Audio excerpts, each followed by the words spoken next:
Déclaration liminaire.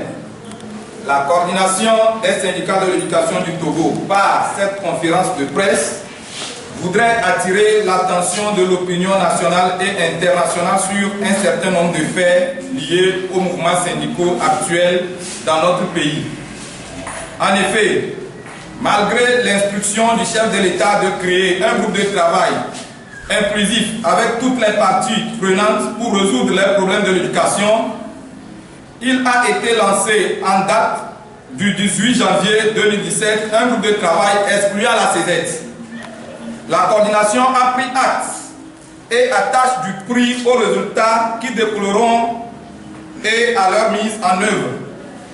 C'est pour cela qu'elle a dû maintenir le calme durant la semaine du 23 au 27 janvier 2017. Par la même occasion, la CZ présente ses excuses à la base pour le décalage dans l'exécution du mouvement de grève qui tiendra du 31 janvier au 3 février 2017. Les raisons fondamentales de ce décalage étaient de voir l'effectivité du début des activités du groupe de travail d'une part, puis si nos préoccupations sont prises en compte d'autre part. Mais selon les informations à notre disposition, jusqu'ici, on n'a pas encore du concret. Cependant, il faut relever en passant l'information du ministre de la fonction publique, du travail et de la réforme administrative en ces points.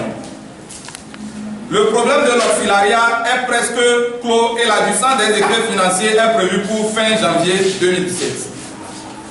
La mise sur pied d'une sous-commission qui va pencher sur le problème de la Caisse nationale de sécurité sociale.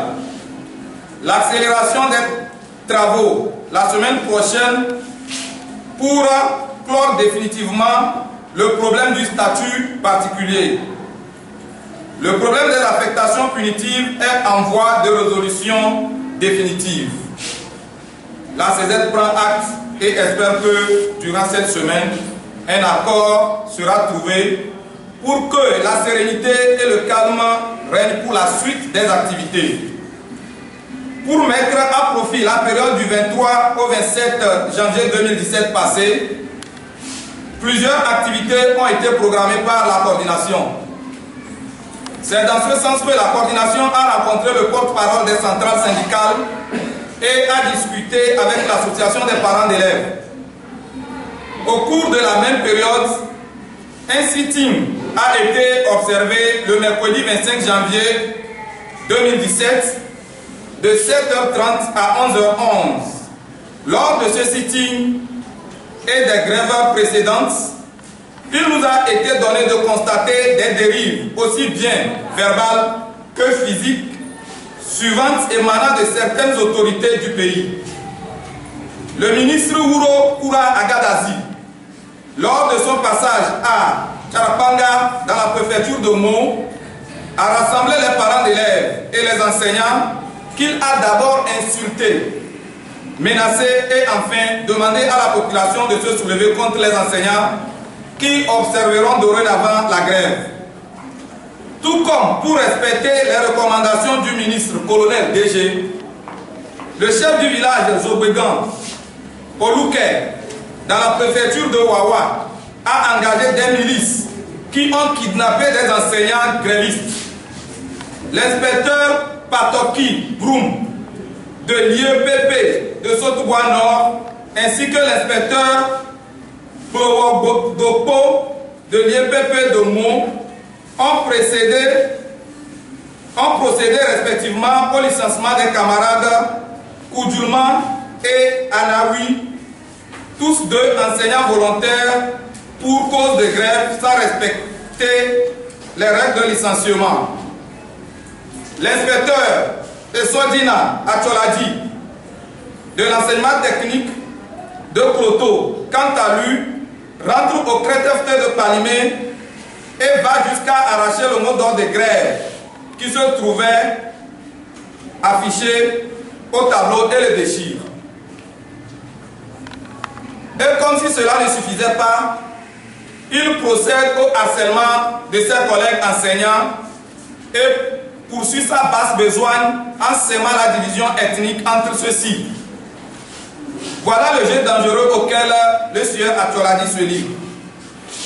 L'inspectrice Iou Abou Bonou Mélanie de l'IEPP Lomé Ouest et Madame Razou, le proviseur du lycée Nicolas Pouet, ont volontairement pris sur elle d'intimider leurs collègues grévistes.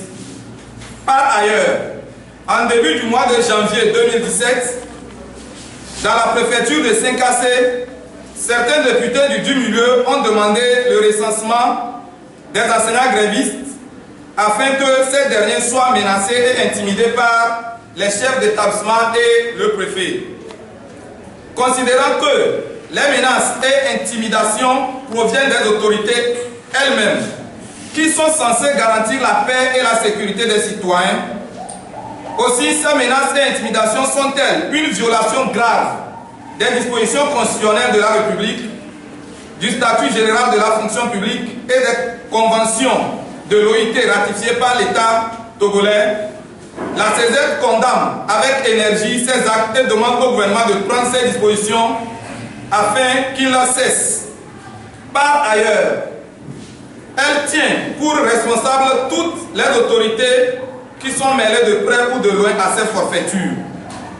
Pour finir, la CESED invite tous les camarades enseignants de tout ordre à respecter avec détermination la grève de 4 jours, du mardi 31 janvier au vendredi 3 février 2017.